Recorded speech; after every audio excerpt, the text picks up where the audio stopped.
Hello बच्चों, हम लोग फर्स्ट पार्ट देख चुके हैं करंट अल्टरनेटिंग करंट का। आई होप आपको समझ में आ गया होगा how to get average current, how to get RMS current, voltage भी। और अगर वो पार्ट समझ में आ गया तो नेचुरली आपके लिए एक कॉन्फिडेंस बूस्टर होगा वो, क्योंकि वो क्वेश्चंस डायरेक्टली आपको मिल सकते हैं जेई मेंस में, नीट में और बाकी एंट्रेंस पे भी ऑफकोर्स। तो आज हम उसका एक नेक्स्ट लेवल यानी सर्किट में हम उसको यूज करेंगे, how to get the average power in इस circuit with R, circuit with C, circuit with inductor, circuit with LCR. तो एसी का सेकेंड पार्ट है ये। नाउ हम लोग तीनों चारों हेडिंग पढ़ेंगे डिटेल में। आई होप अगर आपको कोई दिक्कत हो, कोई और चीज चाहिए होगा तो कमेंट में जरूर बताना, पसंद लगे तो भी बताना। AC voltage applied with pure resistance. तो जिस तरह से मैं बताने वाला हूं, कोशिश करना कि आप इसी सीक्वेंस में पढ़ो, आपको मजा आएगा। वोल्टेज अप्लाइड ये है, एसी का सिंबल ये होता है। अल्टरनेटिंग करंट को हम, अल्टरनेटिंग सप्लाई को ऐसे सिंबल देते हैं। तो V is V not sine omega T.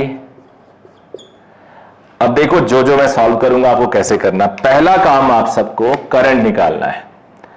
तो एसी वोल्टेज दिया तो करंट, करंट होगा बेटा, आपको क्या होता है, आपको पता है V अपॉन आर। तो V naught upon R sine omega T. V naught upon R को हम लोग I नॉट लिख सकते हैं। तो अगर देखो ध्यान से, तो जैसा ही वोल्टेज है वैसा ही करंट आया। डिफरेंस क्या है, उसका मैग्नीट्यूड V नॉट है, ये V नॉट अपॉन आर है। अगर R एक से बड़ा हुआ तो मैग्नीट्यूड छोटा, R एक से छोटा हो गया तो मैग्नीट्यूड बड़ा। अब हमें पैरेलली डायग्राम भी ड्रॉ करना है जिससे कि कॉन्फिडेंस लेवल बढ़ा रहे। V अगर मैं प्लॉट करूं,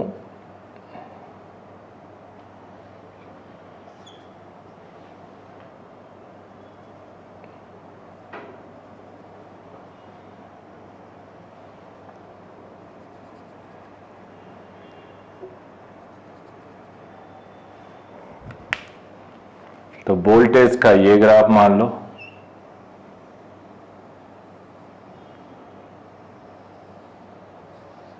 ये वोल्टेज है V not minus V not. तो करंट सेम फेज में होगा, मैग्नीट्यूड में थोड़ा छोटा मान रहा हूं, सेम फेज में ऐसे। इसकी maximum value I not minus I not. अब फेजर डायग्राम भी एक देखेंगे हम लोग। फेजर डायग्राम क्या होता है, फेजर डायग्राम y एक्सिस ये होगा,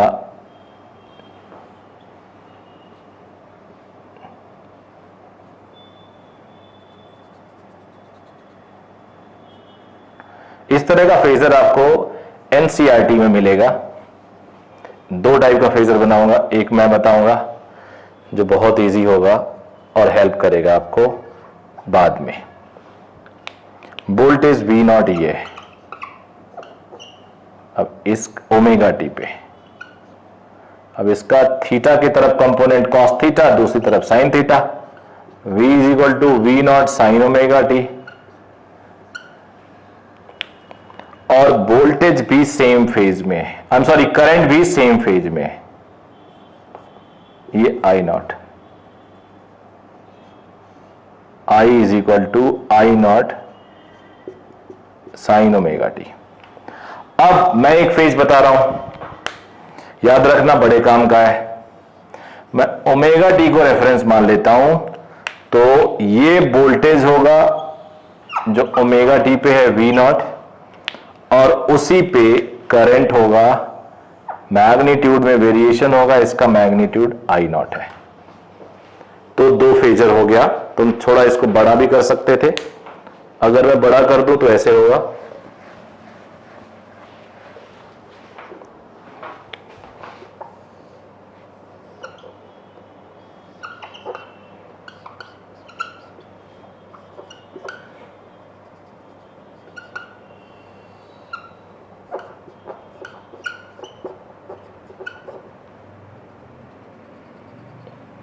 और यहीं पे करंट।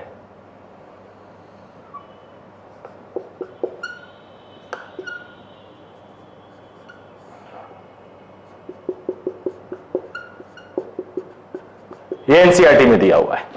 अब जो मुझे बताना है आपको वो है एवरेज वैल्यू, एवरेज पावर। ये सभी केसेस में ऐसा ही करना है, एवरेज पावर। तो अगर सही में डेफिनेशन देखा जाए एवरेज पावर का, तो VI dt एक्चुअल डेफिनेशन तो यही होता है, तो इसमें पुट करो। अदरवाइज मैंने बोला था एवरेज पावर यानी P, सिंपल इसको VI लिख दो। V है V not sine omega, I है I not sine omega T, V not I not common ले लो, sine square omega T. Sine square का एवरेज क्या होता है? हाफ। और ये कहां से मैंने बताया हाफ होता है? ये मैंने पिछले लेक्चर में बताया है, how to get average directly. तो किसी भी बच्चे को अगर 1% भी डाउट हो तो पिछला वाला वॉल्यूम जरूर देखेगा वो बच्चा। साइन के लिए average RMS value V naught होता है, V not upon root two. I RMS क्या होता है? I not upon root two. ध्यान से देखो, एवरेज का बेसिक फॉर्मूला तो ये है, बिकॉज ये टाइम डिपेंडेंट है, पूरे टाइम का एवरेज। बट हमने एक शॉर्टकट देखा था कि ये सिंबल लगाओ और साइन का एवरेज होता है 2 अपॉन पाई, कॉस का 2 अपॉन पाई, साइन स्क्वायर या कॉस स्क्वायर का 1 अपॉन 2 होता है। तो 1 अपॉन 2 को मैंने ये और ये चेंज कर लिया। अब थोड़ा सा याद दिला दूं, आई अगर I not sine omega T है तो आई का आरएमएस आया था 2 I not upon pi. I am sorry, ये तो मीन लिख दिया मैंने, अभी मैंने शायद मीन बोल दिया था आपको, आई नॉट बाई रूट टू। और ऐसे ही अगर वोल्टेज दिया है तो वोल्टेज का RMS V not upon root two. Average होता है 2 I naught by pi current का, और वोल्टेज का 2 वी नॉट बाई पाई। तो ये एवरेज पावर एक निकाला हमने। देखो क्या क्या निकाला, प्योर रेसिस्टेंस में करंट निकाला, वोल्टेज दिया होगा, फिर वोल्टेज और करंट के ग्राफ को देखा फेज के साथ, फिर दो फेजर डायग्राम बनाए, यहां से कंक्लूड किया कि वोल्टेज और करंट सेम फेज के हैं, दोनों में ओमेगा टी है, फेज यानी थीटा। एवरेज पावर निकाला। तो अब ये कॉपी कर लीजिए।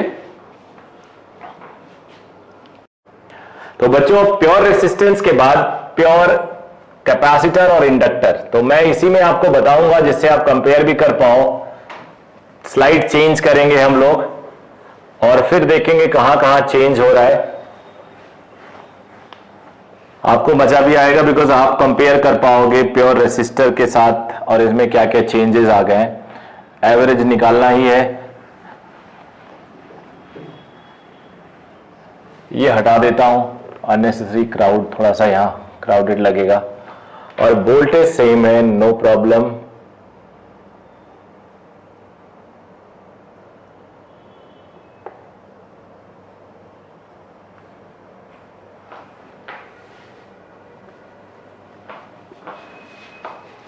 तो जो अगली हेडिंग है वो प्योर बेसी voltage applied with pure capacitor.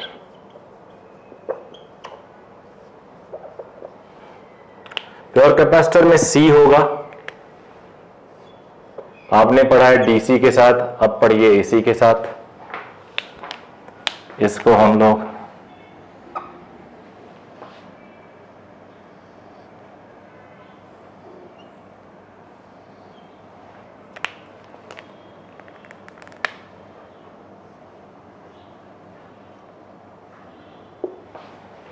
हाँ बेटा, वोल्टेज गिवन है, चार्ज निकाल सकते हो बिकॉज आपको चाहिए तो करंट।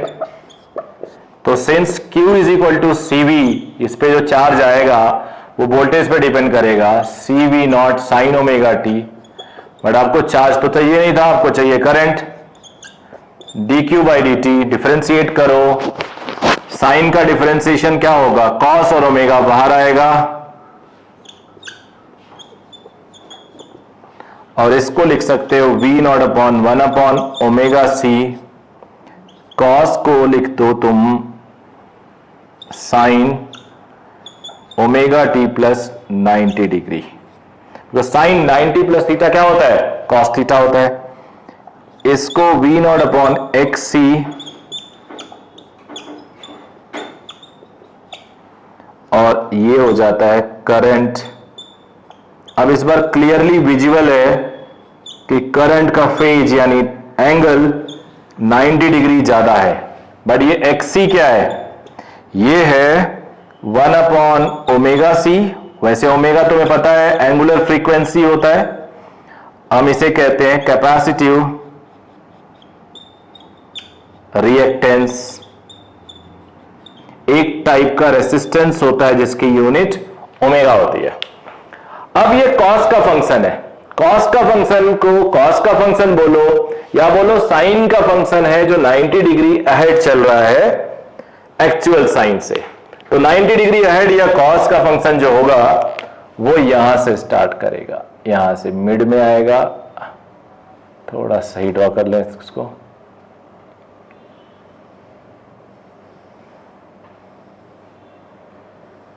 ऐसे तो वैल्यू मैक्सिमम उतना ही आई नॉट मैंने बोल दिया। 90 डिग्री आगे है वोल्टेज से, तो ये 90 डिग्री आगे है। वो वाला फेजर ड्रॉ करो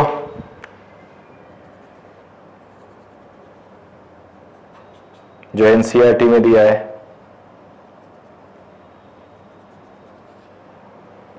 वोल्टेज तो ये हो गया,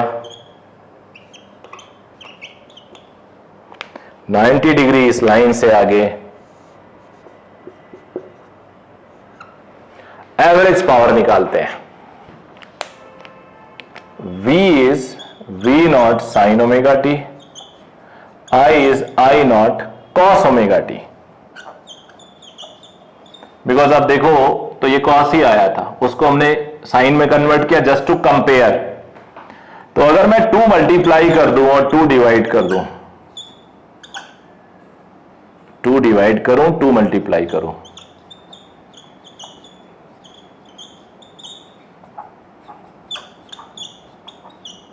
तो 2 sign omega T cos omega T क्या हो जाएगा? Sign 2 omega T. साइन 2 का एवरेज 0 होता है, याद करो। साइन 2 का, साइन 3 का, साइन 4 का, कॉस 2 का, कॉस 3 का, कॉस 4 का, n का 0 होता है एवरेज। तो इसमें और पिछले वाले में क्या डिफरेंस है? पिछले वाले में वोल्टेज और करंट सेम फेज में थे, यहां 90 डिग्री पे है। पिछले वाले में जो करंट था V नॉट अपॉन आर था, यहां आर की जगह एक नया रेसिस्टेंस आ गया जिसका नाम हमने दिया कैपेसिटिव रिएक्टेंस। एक बार रिवाइज कर लेते हैं। कैपेसिटिव रिएक्टेंस, कैपेसिटिव रिएक्टेंस की वैल्यू 1 अपॉन ओमेगा सी है और ओमेगा की वैल्यू 2 पाई एफ है। सी इज कैपेसिटेंस, ये हो गया टोटल यूनिट ओम है। एवरेज पावर इसका 0 है। अब पैरेलली हम लोग आते हैं AC voltage applied with pure inductor. तो 2 आपने पढ़ लिया, अगर आपने प्योर इंडक्टर पढ़ लिया तो काफी हद तक चीजें आसान हो जाएंगी आपके लिए। अब इन 3 के बियॉन्ड तो कुछ होता ही नहीं है, फिर इन्हीं 3 का कॉम्बिनेशन कराया जाएगा। तो इसको भी मैं चाहूंगा कि आप ऐसे कंपेयर करके पढ़ो सो दैट आपके लिए फिर इजी हो जाए चीजें। मैं भी इसी में हेल्प कर दूंगा आपको। ये हटा देता हूं जिससे कि आप नया डायग्राम ड्रॉ करें और पिछले का उस पर इन्फ्लुएंस ना रहे। ये भी हटा देते हैं और ये यहां तक हटा देते हैं। इंडक्टर, इंडक्टर के बारे में सोचिए आप लोग। इंडक्टर जो होता है बेटा, पहले हेडिंग दे दे, AC voltage applied through pure inductor. ये 3 हेडिंग हो गए आपके। सब में वोल्टेज कॉमन है, ये इंडक्टर।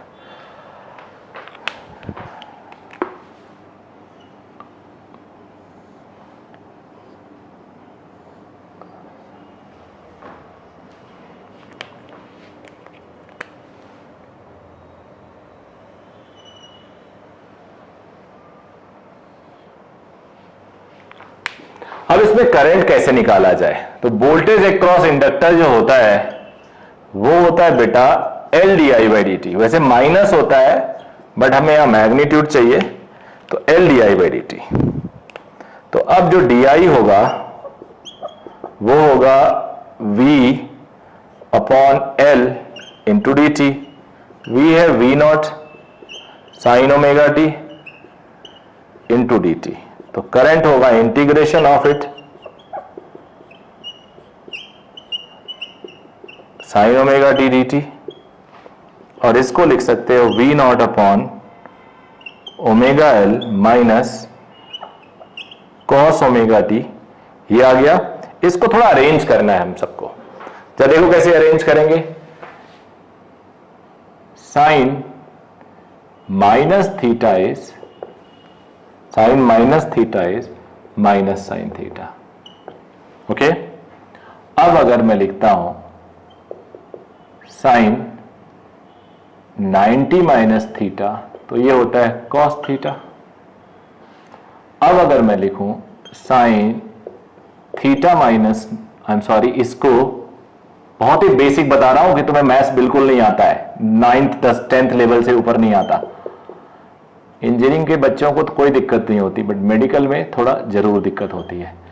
अगर मैं माइनस ले आता हूं तो ये हो जाता है माइनस साइन, दोनों तरफ अगर मैं माइनस कर दूं ऐसे, दोनों तरफ माइनस कर दिया तो ये माइनस कॉस थीटा रहेगा, और ये माइनस फिर बाहर आ जाएगा, theta minus 90 minus cos theta. तो कॉस थीटा को साइन थीटा माइनस 90 भी कह सकते हैं। फिर से sine minus theta is minus sine theta. अब माइनस दोनों, अगर मैं 90 माइनस थीटा लिखता हूं साइन, तो कॉस थीटा होता है। Sine 90 minus theta is cos theta, but दोनों तरफ माइनस मल्टीप्लाई कर दिया मैंने, वो माइनस रहने दिया, इधर भी माइनस रहने दिया, अंदर मैंने माइनस कॉमन ले लिया और वो माइनस बाहर आ गया। या कुछ नहीं करो, कुछ मत करो, क्यों इतना कॉम्प्लिकेटेड करें। माइनस यहां पे करने के बाद ये हो गया, वो माइनस बाहर आ गया। एक स्टेप और लिख देते हैं, sine theta minus 90 is, minus वाला इधर भेज दिया, दैट्स ऑल। यहां से देखो sine 90 minus theta cos theta, अंदर मैंने माइनस कॉमन लिया तो 90 माइनस थीटा की जगह थीटा माइनस 90 आ गया, वो माइनस बाहर आ गया बिकॉज फॉर्मूला होता है। अब is equal to cos theta, तो ये माइनस उधर भेज दिया, तो minus cos theta can be written as, minus cos theta can be written as sine theta minus 90। इसको हम लिख सकते हैं I not sine theta which is omega T minus 90। I not हो गया, V not upon XL, XL हो गया omega L, omega 2 pi F, F frequency, इसे इंडक्टिव रिएक्टेंस, एक टाइप का रेसिस्टेंस है। कैपेसिटिव रिएक्टेंस कितना था, 1 अपॉन ओमेगा सी।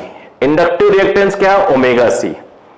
और वहां पे कैपेसिटर में क्या था, साइन 90 प्लस थीटा था, थीटा प्लस 90 डिग्री लिखा था, मतलब 90 डिग्री आगे था। Pure capacitor was leading voltage by 90 degree, pure inductor is lagging voltage by 90 degree. Lagging मतलब पीछे है, तो पीछे है तो डायग्राम 90 डिग्री पीछे, यहां डायग्राम 90 डिग्री पीछे। याद करो कैपेसिटर अभी भी थोड़ी देर पहले ऊपर था। अब माइनस ऑफ कॉस थीटा का graph, minus of cos theta का ग्राफ बेटा ये होगा। कॉस थीटा ऊपर था, उसका मिरर इमेज कह लो ऐसे, और ये आई नॉट, ये I not. Average power, power scalar है तो माइनस से कोई मतलब नहीं, V not sine omega T ये हो गया, इसको minus I not cos omega T, minus से कोई मतलब नहीं, 2 मल्टीप्लाई 2 डिवाइड डिवाइड वाला बाहर आ गया, 2 sin omega T cos omega T, ये sin 2 ओमेगा टी, तो इसका भी एवरेज पावर 0 आ गया। तो अभी हमने 3 पढ़ा, प्योर रेसिस्टेंस को छोड़ के प्योर कैपेसिटर, प्योर इंडक्टर, दोनों का एवरेज पावर 0 है। प्योर रेसिस्टेंस का एवरेज पावर 0 नहीं था, वो था half P naught V naught I naught V naught, जिसे हम लोग कह सकते हैं V R M S I R M S. तीनों में डिफरेंस देख लिया आपने, फिर से रिवाइज कर देता हूं। प्योर रेसिस्टेंस में करंट और वोल्टेज सेम फेज में थे, करंट और वोल्टेज दोनों साइन के फंक्शन पे थे, V not sine omega T current, I not sine omega T था। प्योर कैपेसिटर में वोल्टेज इतना है और करंट 90 डिग्री आगे है, 90 डिग्री आगे का मतलब ओमेगा टी प्लस 90 डिग्री, उसमें एवरेज पावर 0 आया था। प्योर इंडक्टर में करंट 90 डिग्री पीछे है, ये 90 डिग्री पीछे है, लेकिन एवरेज पावर यहां भी आया था। तो फेज डिफरेंस 90 डिग्री होने से एवरेज पावर हमने पहले भी 0 देखा कैपेसिटर में, और यहां भी देखा 0 कैपेसिटर इंडक्टर में। फ्यूचर में क्या होगा वो देखेंगे। अब हम लोग इन तीनों का, इंडक्टर, रेसिस्टेंस और कैपेसिटर, तीनों को एक साथ रख के सीरीज में देखते हैं, तो ज्यादा मजा आएगा आपको। इसको कॉपी करिए। तो बच्चों अब सीरीज एलसीआर सर्किट देखते हैं, यही हमारे सिलेबस में है। हालांकि मैं आपको पैरेलल भी बता दूंगा, छोटा सा है, लेकिन ये इतने काम का है बिकॉज आपने 3 एक साथ पढ़ना है। तो अगर आपसे पूछा जाए कि एलआर सर्किट का सीरीज का क्या होता है, तो आप सी को 0 कर दो। अगर आपसे पूछा जाए एलसी बताना है, तो आप आर को 0 कर दो। तो इस तरह से 3 पढ़ने से कोई भी 2 कॉम्बिनेशन अपने आप आपको समझ में आ जाएगा। तो एलसीआर सीरीज सर्किट काफी इंपॉर्टेंट है और इंटरेस्टिंग है।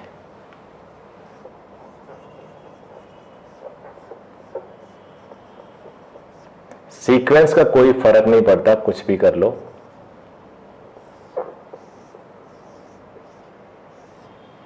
ये V not sine omega T, ये हो गया VL, voltage across it, VC, VR. Current निकालना थोड़ा सा चैलेंजिंग होता है यहां पे, बिकॉज आपको पता है कि जब वो करंट इंडक्टर में जाएगा तो 90 डिग्री वो पीछे ट्रेवल करेगी, मतलब लेट से स्टार्ट होगी, ऐसा कह सकते हो फेज वाइज। अगर वो कैपेसिटर में करंट इन करता है तो 90 डिग्री आगे हो जाता है, और अगर वो रेसिस्टेंस में इन करता है तो साथ साथ होता है। तो वैल्यू तो सेम होती, सीरीज है, लेकिन जो मूवमेंट होता है, फेज होता है, वो अलग अलग होता है। यही थोड़ा सा इसमें एक पॉइंट है जो आपको देखना पड़ेगा। अब इसकी वैल्यू को कैसे सॉल्व करें, तो उसके लिए हमें फेजर की हेल्प लेनी पड़ती है। और फेजर आपको बताया मैंने 2 टाइप का होता है, एक होता है वो एनसीईआरटी वाला, एक मैंने आपको बताया है। तो जो मैंने बताया वो ज्यादा हेल्प करेगा, इजी लगेगा आपको। तो दोनों देखेंगे हम लोग। तो एक फेजर मान लो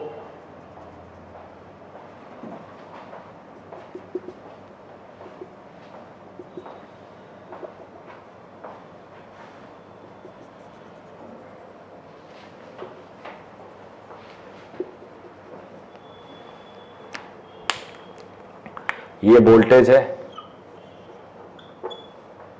ओमेगा टी पे, ये दिया हुआ है आई अक्रॉस सी 90 डिग्री पे, ये आई अक्रॉस एल 90 डिग्री पे। मैं आपको बता रहा हूं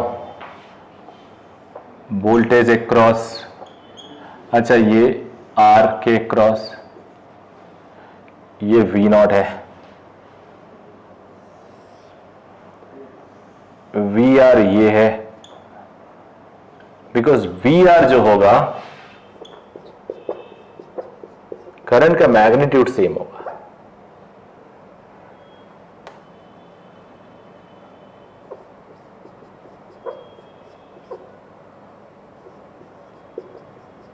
तो वोल्टेज जो है बेटा, जैसे वी आर देखना हो तो करंट में रेसिस्टेंस में वाला आई इंटू आर, वीसी में देखना है एक सी के क्रॉस वोल्टेज, तो इंडक्टर में कैपेसिटर में जो करंट है वो इंडक्टर वाला करंट देखना है, तो इंडक्टर में जो करंट है into XL inductive reactance, I XC, I XL, I R C. तो जो करंट का वेरिएशन है, ये जैसे करंट इन आर में लिखना चाहिए मुझे, तो करंट इन आर है, करंट इन कैपेसिटेंस है, करंट इन इंडक्टर है, इसके अक्रॉस हम वोल्टेज ला सकते हैं। चलो थोड़ी देर के लिए मैं करंट ही लिख देता हूं। ये करंट इन सी है, ये करंट इन एल है। अब इसी को हम वोल्टेज भी लिख सकते हैं आर मल्टीप्लाई करके, तो आर मल्टीप्लाई कर दिया तो वी आर बन गया, एक्सएल मल्टीप्लाई कर दिया तो वी एल बन गया, एक्सी मल्टीप्लाई कर दिया तो वीसी बन गया।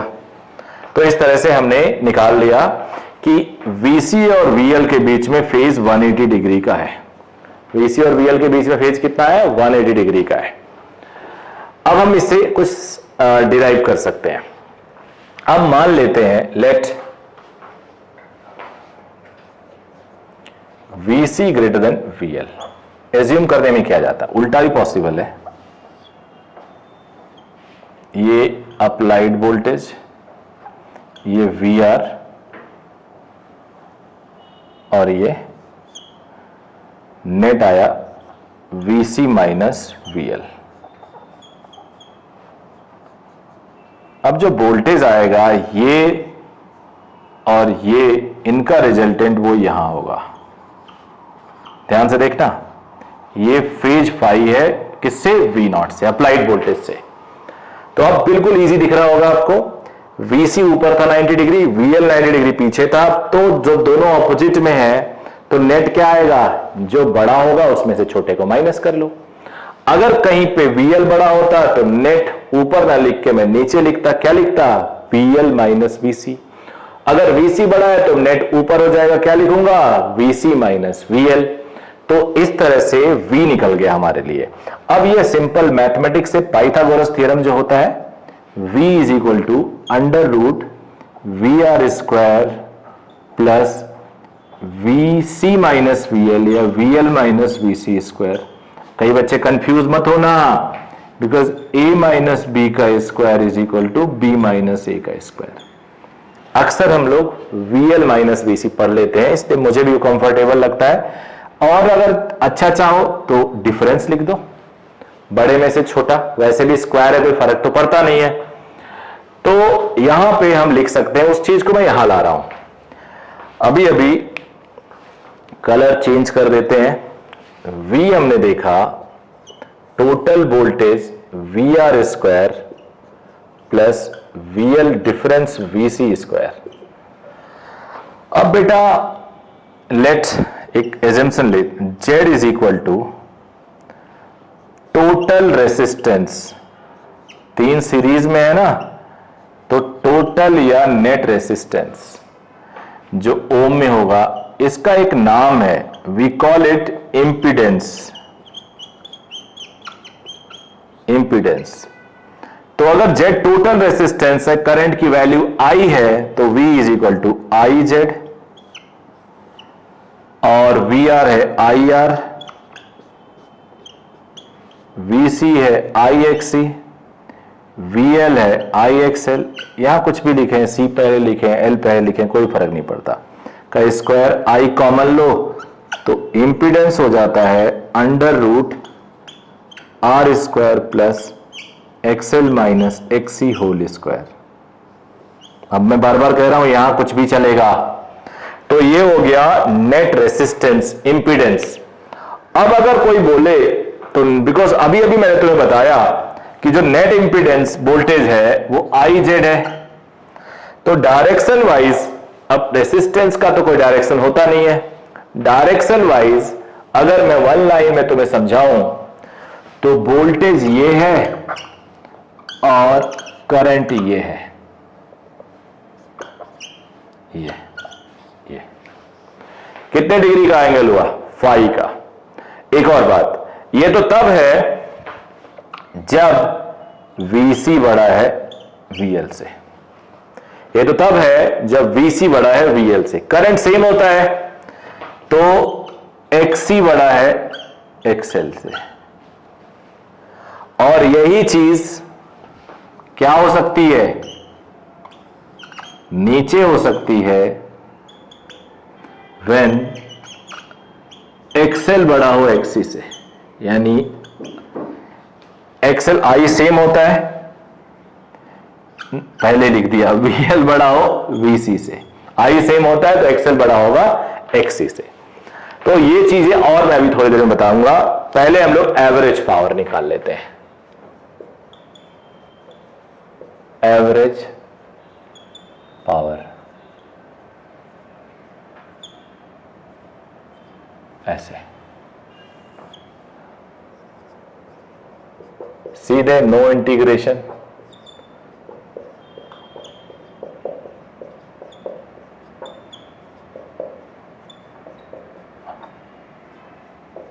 फाइल लिखा। देखो यहां क्या होगा, करंट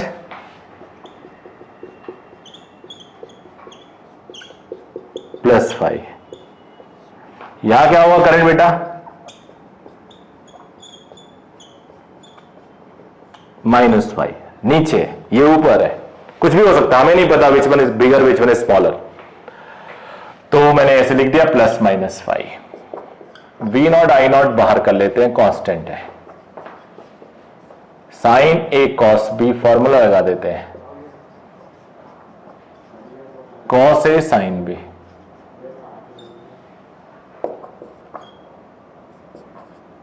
अंदर भेज दो, sine A square omega T, sine cos हो जाएगा हाफ मल्टीप्लाई एंड मतलब 2 डिवाइड 2 मल्टीप्लाई, तो ये साइन 2 ओमेगा टी बचेगा। थोड़ा एक स्टेप मैंने ज्यादा लिख लिया, आप समझने की कोशिश करना। यहां पे sine omega T cos omega T, 2 multiply 2 divide sine 2 omega T हो गया। एवरेज इसका 0, इसका एवरेज हाफ, तो half V naught I not cos five. यहां से हम लिख सकते हैं, हाफ को ब्रेक कर लो, √2 V R M S I R M S cos five. Copy करिए इसको। हाँ जी बेटा, तो अब इसको जरा अगेन मैं लिख लेता हूं ठीक से।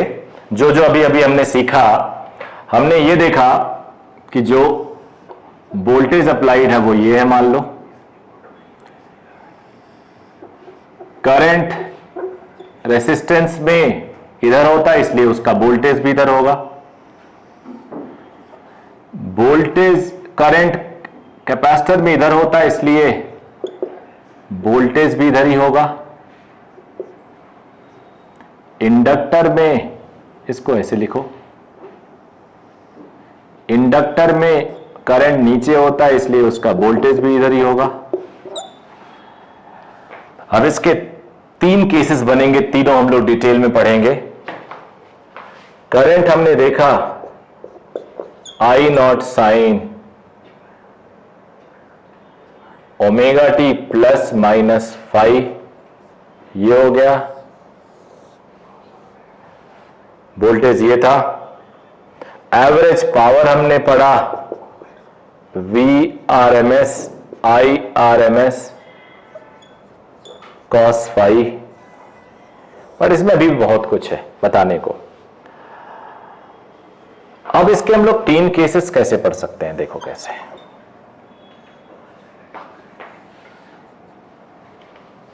अब मान लो इफ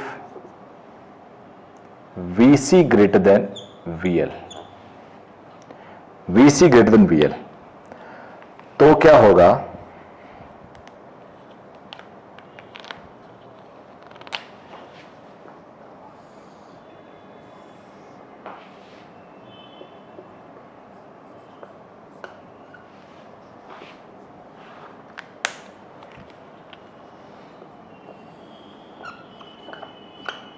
ये VR है, ये VC माइनस VL है,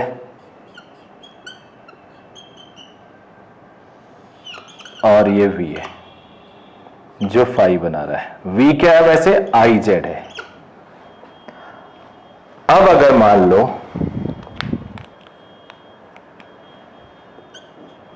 if VC is equal to VL है, तो बेटा ये कैंसिल हो जाएगा,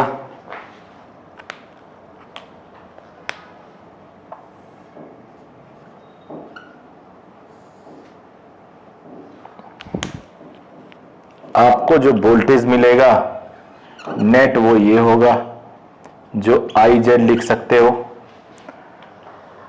तीसरा केस क्या होगा, VC लेस देन VL, यानी ये बड़ा है इससे, तो क्या केस बनेगा,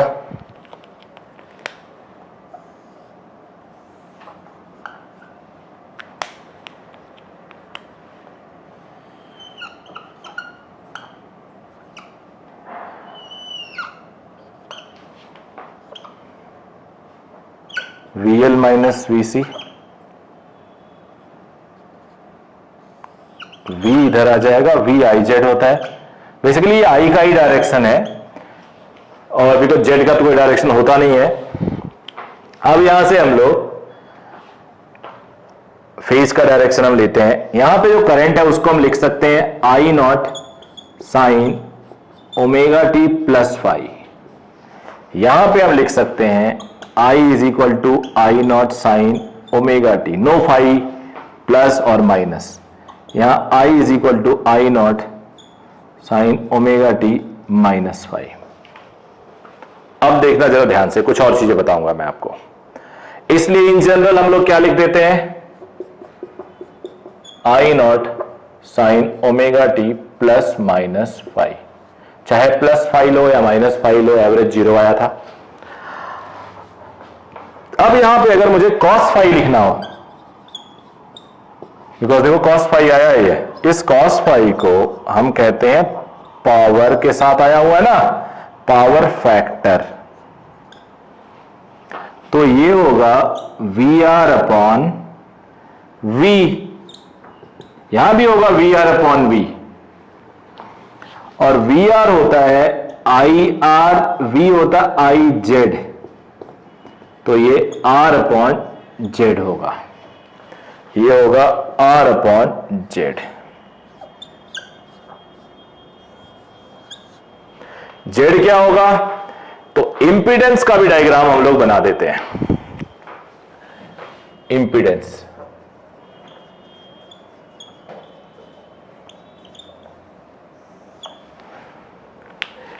ये तुम ध्यान से देखो, ये VR बेसिकली IR है, IR है,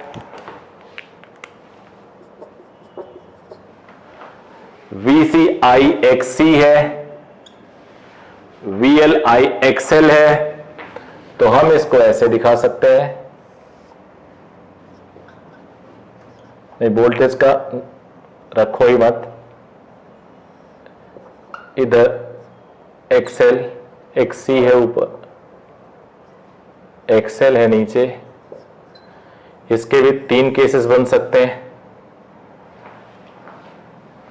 छोटा डायग्राम बनाऊंगा बिकॉज ये आउट ऑफ एरिया चला जाएगा। If XC greater than XL, if XC is equal to XL, if XC less than XL, तो ग्राफ ये बनेगा R XC माइनस XL, ये Z, यहां पे सिर्फ R मिलेगा आपको, बिकॉज XC और XL बराबर हैं तो ये कैंसिल हो जाएगा। यहां पे आपको मिलेगा ये R है, ये XL माइनस XC है, ये फाई, तो cos phi R upon Z, और ये Z क्या है, पैरेललोग्राम लॉ से ये R है, ये XC माइनस XL है, तो under root R square base square plus perpendicular square. अब स्क्वायर है तो XL minus XC, XC minus XL कुछ भी लिखो, क्या फर्क पड़ता है। तो इंपीडेंस ये हो गया बेटा। अब इंपीडेंस पे और भी काम करना हमें, ये तीनों ग्राफ आपने देख लिया ढंग से, अब इंपीडेंस पे कुछ और काम करते हैं। एक बार फिर से रिवाइज कर देता हूं मैं आप सबको, बिकॉज यही सबसे इंपॉर्टेंट है। प्योर AC है, इसको अप्लाई किया LCR सीरीज सर्किट में, तो VL जो होगा इंडक्टर के क्रॉस, उसमें करंट लैग करता है, नीचे आता है, कैपेसिटर के क्रॉस लीड करता है, दोनों में 90-90 डिग्री का।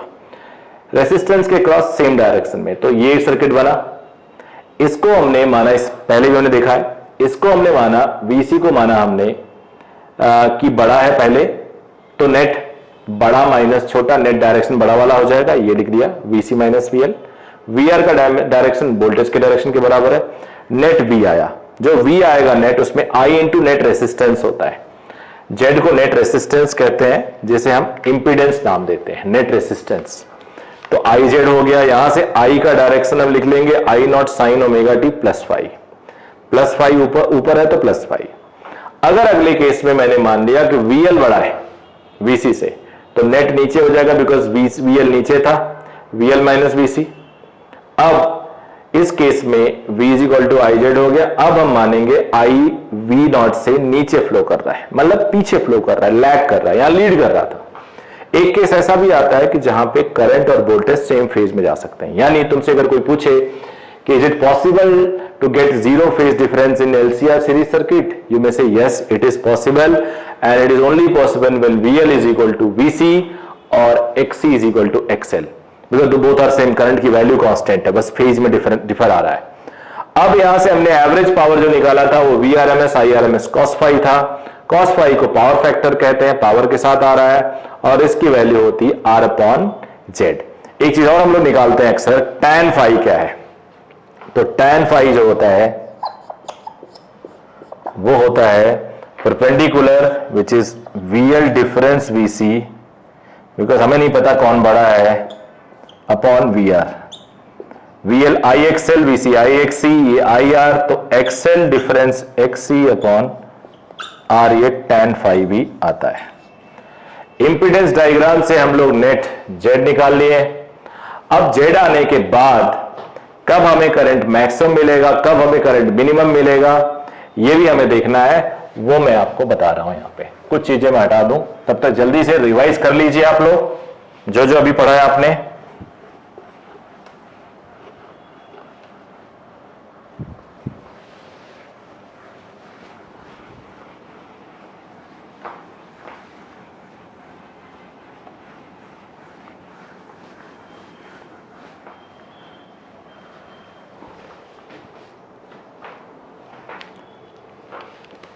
देखिए जनाब, अब Z जो था वो था under root R square plus minus XL minus XC का whole square.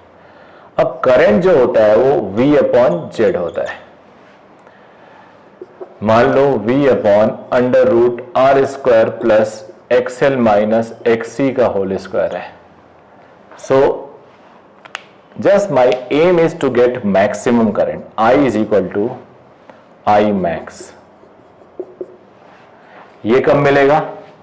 When Z is equal to Z min, और मिनिमम वैल्यू ऑफ Z अगर कुछ हो सकता है तीनों के होते हुए, तो वो R हो सकता है। लगाइए दिमाग इस पे, ये भी है, ये भी है, ये भी है। अगर ये कुछ भी होगा, डेसिमल में भी होगा, तो R स्क्वायर के साथ ऐड किया जा रहा है, तो बढ़ेगा ही ना Z की वैल्यू, तो मिनिमम वैल्यू तो R हो सकता है। ये कब होगा? When XL is equal to XC। When, यहां नीचे लिख देता हूं, XL is equal to XC, यानी जो करंट की मैक्सिमम वैल्यू है वो V अपॉन R हो सकता है, और मिनिमम वैल्यू ये R XL, यानी, और ये मान लो किसी पर्टिकुलर ओमेगा पे हो रहा है, at omega is equal to omega naught L, omega naught C, omega naught square is 1 upon LC, omega naught is root 1 by LC। इसे हम कहते हैं रेजोनेंस एंगुलर फ्रीक्वेंसी। क्या कहते हैं बेटा इसको हम? Resonance angular frequency. अब इसे तुम इतना लिख सकते हो,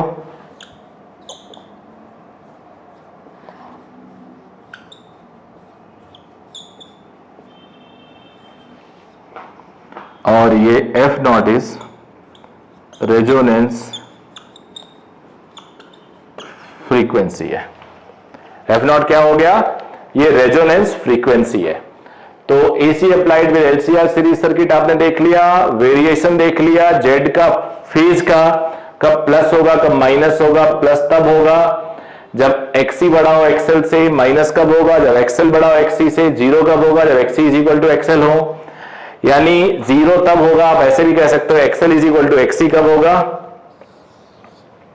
जब रेजोनेंस फ्रीक्वेंसी हो। अब थोड़ी चीजें और मैं आपको बता देता हूं, क्लियर कर देता हूं। देखो इधर इन तीनों में XL is greater than XC हो, XL हो गया, XC ग्रेटर देन XL हो गया, यानी XL लेस देन XC हो गया, XL होता omega L less than 1 upon omega C, इधर ले आओ omega square less than 1 by LC, 1 by LC is omega not, तो omega less than omega not, तो ये होगा omega is equal to omega not, ये होगा omega greater than omega not, तो ये होगा। It's very simple. तो इस तरह से तीनों के टर्म में भी आपने देख लिया, इसको कॉपी कर लीजिए। ग्राफ देख लेते हैं। अभी अभी हमने देखा XL होता है ओमेगा L, XC होता है 1 बाई ओमेगा C, चाहो तो XR लिख दो, R होता है, Z होता है root of R square plus XL minus XC whole square, at omega is equal to omega naught, Z is equal to R। तो अगर इसका ग्राफ देखा जाए तो काफी इंटरेस्टिंग मिलेगा।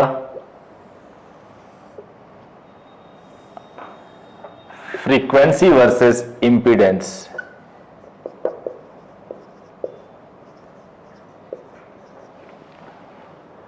आपको पहचानना है कौन सा ग्राफ क्या है। ये किसका ग्राफ है, ये किसका ग्राफ है, और ये किसका ग्राफ है, ये किसका ग्राफ है। तो बेटा ये कांस्टेंट है, ये R होगा, ये XL है लीनियर कर्व है ओमेगा L, XC है हाइपरबोलिक कर्व है 1 अपॉन ओमेगा C, ये Z है, Z की वैल्यू मिनिमम होती है जब omega is equal to omega naught, और ये कब होता है जब XL is equal to XC होता है। तो ये ग्राफ है। तो Z की वैल्यू मिनिमम, रेसिस्टेंस R, उस टाइम करंट की वैल्यू मैक्सिमम होती है। जब Z की वैल्यू मिनिमम होती है तो करंट की वैल्यू मैक्सिमम होती है, I मैक्स।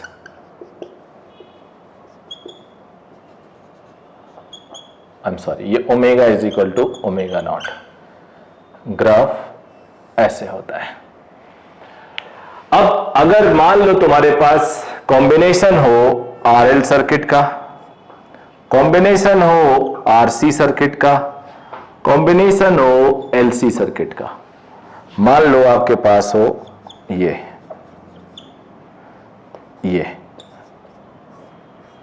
मान लो आपके पास हो ये, और मान लो आपके पास हो ये। तो अब आपका ये होमवर्क होगा, बिकॉज यहां पे Z आ जाएगा under root R square plus XL square, L है तो नीचे होगा I is equal to I not sine omega T minus five, यहां होगा Z R square plus XC square, C है तो ऊपर होगा I not sine omega T plus five, Z होगा दोनों same phase, XL difference XC, तो या ऊपर होगा या नीचे होगा, तो I 90 डिग्री के साथ फेज होगा, प्लस या minus five, I am sorry 90 degree. बहुत ध्यान से एक बार ड्रॉ करके सब लिखेंगे आप लोग। अब एक बात और इसमें मैं बताना चाहूंगा, Z की वैल्यू, I की वैल्यू, हाँ, एवरेज पावर जो था VRMS IRMS cos फाई, ये जो फाई है वो फेज डिफरेंस था बिटवीन I एंड V। तो फाई 90 होता था प्योर कैपेसिटर या इंडक्टर में, इसलिए एवरेज पावर 0 होता था। तो अब फाई देख के आप एवरेज पावर निकाल सकते हो। यहां पे आप ग्राफ बनाओ, करंट एवरेज पावर निकालो, यहां पे आप ग्राफ बनाओ, एवरेज पावर निकालो, यहां पे ग्राफ बनाओ, एवरेज पावर निकालो, तो आपको इससे पूरा मजा आएगा। कॉपी करो। अभी मैं आपको पैरेलल एलसीआर बताऊंगा। पहले width, quality factor and angular width निकालूंगा, उसके बाद फिर आपको एक छोटा सा पैरेलल एलसीआर भी बताऊंगा जो सिलेबस में नहीं है बट कहीं कहीं पूछ दिया जाता है। कॉपी करो इसको। तो बड़े बढ़िया और कॉमन डेफिनेशन है, इनफैक्ट ये रियल लाइफ में भी यूज किए जाते हैं सर्किट में। What is bandwidth and quality factor of AC circuit. Naturally quality factor जब बात कर रहे हैं तो कुछ ना कुछ ये बताता होगा, क्यूएफ से रिप्रेजेंट करते हैं। अगर आप करंट का ग्राफ देखें एलसीआर सर्किट में तो वो ऐसे आता है, omega is equal to omega naught पे करंट मैक्सिमम होता है, मैक्सिमम। जब करंट मैक्सिमम होता है when I is equal to I max, then Z is equal to Z min, और ये R होता है और ये V by R हो जाता है। और ये कब होता है? when omega is equal to omega naught. You know it। एक हाइपोथेटिकल वैल्यू ऑफ करंट लेते हैं, जैसे हाफ पावर फ्रीक्वेंसी के करस्पॉन्डिंग करंट बोलते हैं। मान लो इसे I नॉट, तो I not by √2। Half power frequency कैसे बोलेंगे? याद रखना ये टर्म यूज किया जाता है, हाफ पावर फ्रीक्वेंसी। तो इस पावर होता है आई स्क्वायर इंटू जेड, तो आई स्क्वायर करोगे तो √2 का स्क्वायर आधा 2 हो जाएगा, तो 1/2 हो जाएगा। तो इसे हाफ पावर फ्रीक्वेंसी कहते हैं, इसके करस्पॉन्डिंग फ्रीक्वेंसी को हाफ पावर फ्रीक्वेंसी। याद रखिएगा, इसके करस्पॉन्डिंग फ्रीक्वेंसी को हाफ पावर फ्रीक्वेंसी कहते हैं। उन्हीं हाफ पावर फ्रीक्वेंसी के बीच के डिफरेंस को बैंडविड्थ कहा जाता है। तो बैंडविड्थ क्या हो गया? Delta omega, omega 2 minus omega 1। Delta omega नहीं कहते हैं, डेल्टा ओमेगा इसको एज्यूम कर लेते हैं, डेल्टा ओमेगा इसको एज्यूम कर लेते हैं, तो 2 डेल्टा ओमेगा हो जाएगा। किसी किसी बुक में डेल्टा ओमेगा तुम भी ले सकते हो, मैंने थोड़ा इजी बनाने के लिए ऐसा किया है। अब चलो जरा देखते हैं ओमेगा 2 को मैं क्या लिखूं। तो ओमेगा 2 को मैं लिखूंगा omega not plus delta omega, because omega naught से डेल्टा ओमेगा आगे है। Omega 1 is equal to omega not minus delta omega, delta omega से पीछे है। अब बैंडविड्थ आ गया 2 डेल्टा ओमेगा। अब जरा इसकी वैल्यू निकाल लेते हैं। वैल्यू निकालने के लिए जो फैक्ट करंट वाला दिया है उसको यूज करते हैं। I is equal to I naught by √2। I है V upon Z, I naught होता है V अपॉन R। अब √2 भी है, तो ये तभी पॉसिबल है Z is equal to √2R। तो Z होता है √R² plus XL minus XC whole square is equal to √2R। Squaring both side, R² plus XL minus XC whole square is equal to 2R²। यहां से XL minus XC is equal to R होता जाएगा 1R², root हटा दिया। अब XL क्या होगा?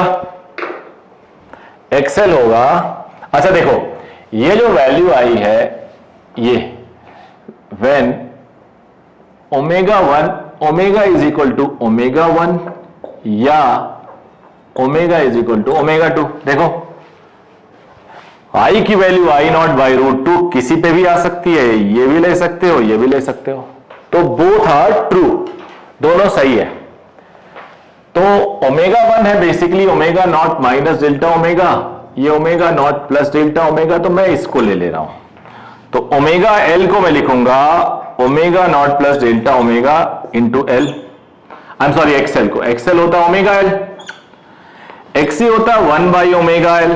तो इधर अगर ये वाला ओमेगा चूज किया है तो नीचे भी वही वाला ओमेगा चूज करना होगा।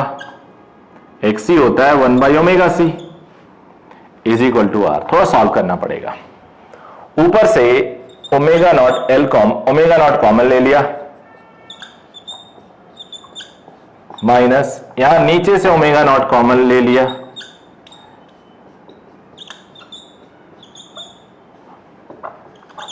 ये हो गया। अब आप लोग को कोई डाउट हो तो क्लियर कर लेना। बेसिकली क्या हो रहा है, एक्सएल माइनस एक्सी आर आ गया इस टर्म से, I is equal to I not. ये कब हो रहा है, जब ओमेगा ओमेगा 1 है या ओमेगा 2 है।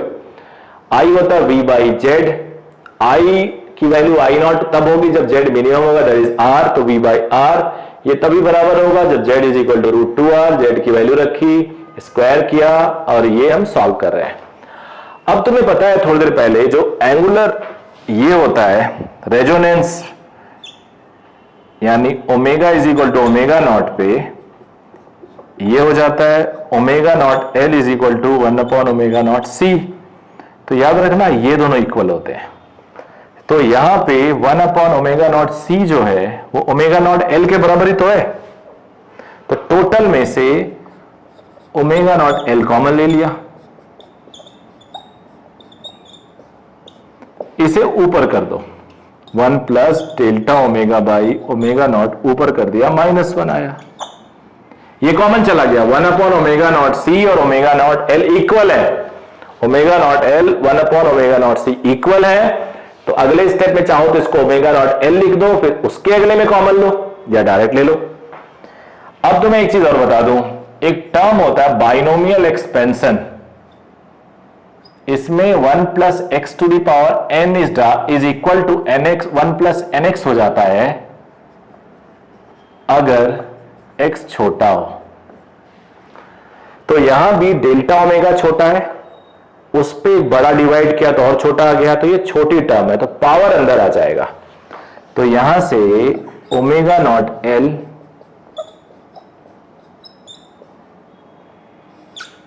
माइनस पावर -1 है तो माइनस अंदर आ जाएगा, ये हो गया। अब मुझे थोड़ा स्पेस बनाना पड़ेगा, तो अब यहां पे मैं लिखूंगा इसको। आप लोगों ने कॉपी कर लिया होगा, नहीं तो स्क्रीन रोक के इसको कॉपी कर सकते हो।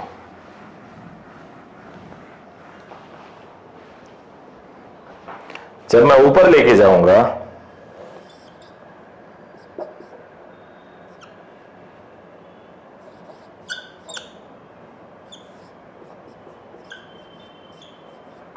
माइनस से ब्रैकेट ओपन करो, अंदर साइन चेंज हो जाएगा, इज इक्वल टू आर। ये भी स्पेस क्लीन कर देता हूं।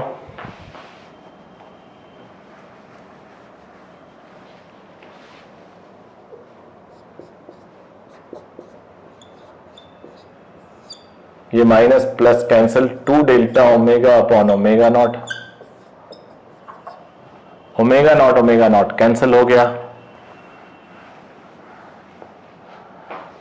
तो यहां से 2 delta omega is R upon L, इसी को हम कहते हैं बैंड विड्थ। तो बैंड विड्थ का फॉर्मूला क्या आया बेटा, आर अपॉन एल। ये बड़ा एक इंपॉर्टेंट फॉर्मूला था आपके लिए, आर अपॉन एल। अब क्वालिटी फैक्टर देख लेते हैं। क्वालिटी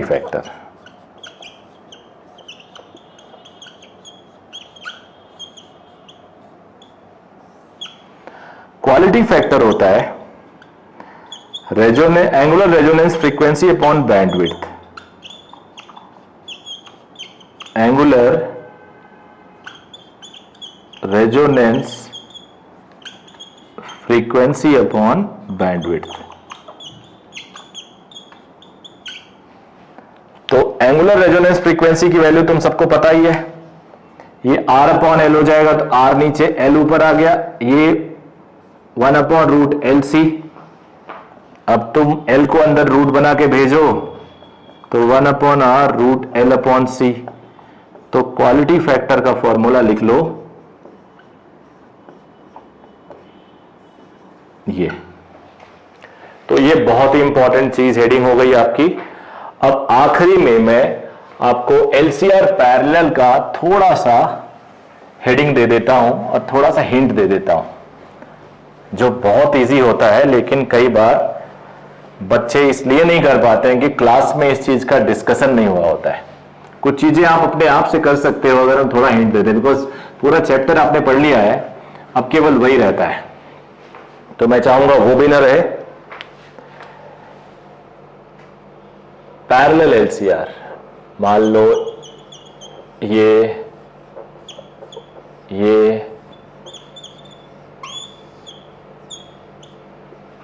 और यहां आपको एसी सप्लाई दिया जा रहा है V। यहां पे करंट का फैक्टर हम देखेंगे IC IR, तो सारा का सारा खेल करंट का होगा। IR वैसा ही बिल्कुल IC IL। मान लो IC बड़ा है तो इसको मैं IC माइनस IL लिख सकता हूं और ये आ जाएगा I 5 डिग्री पे। बिल्कुल वही concept, I is equal to I naught, plus तब जब IC बड़ा है, माइनस तब जब IC छोटा है। अब ये जो I होगा under root IR square IC minus IL, या IL माइनस IC लिख दो, बिकॉज स्क्वायर तो दोनों का एक ही होता है। ये V upon Z, V square upon R square, ये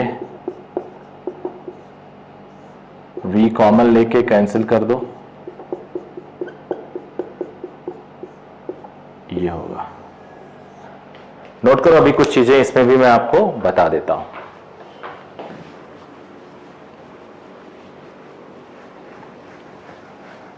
यहां थोड़ा उल्टा होता है।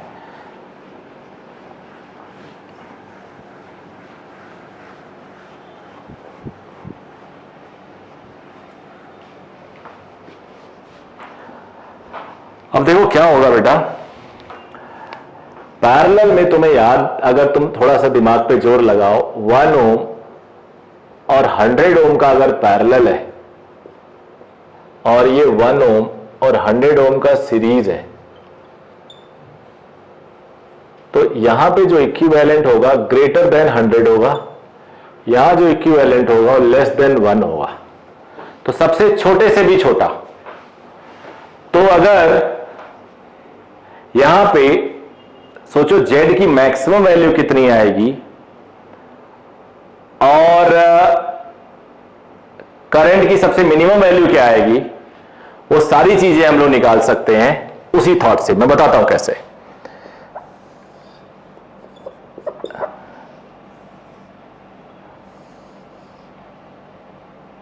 I min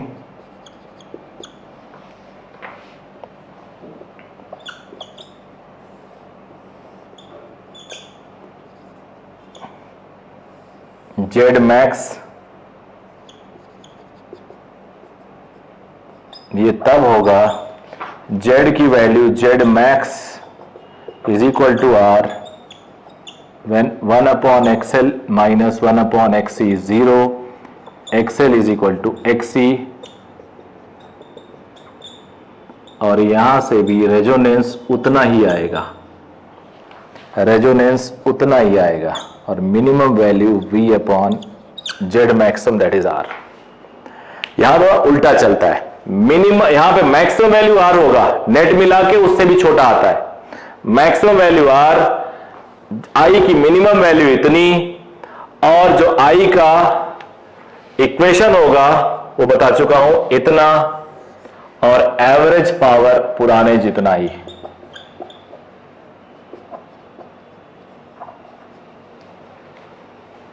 Z की वैल्यू इतनी आती है, I की वैल्यू इतनी आती है।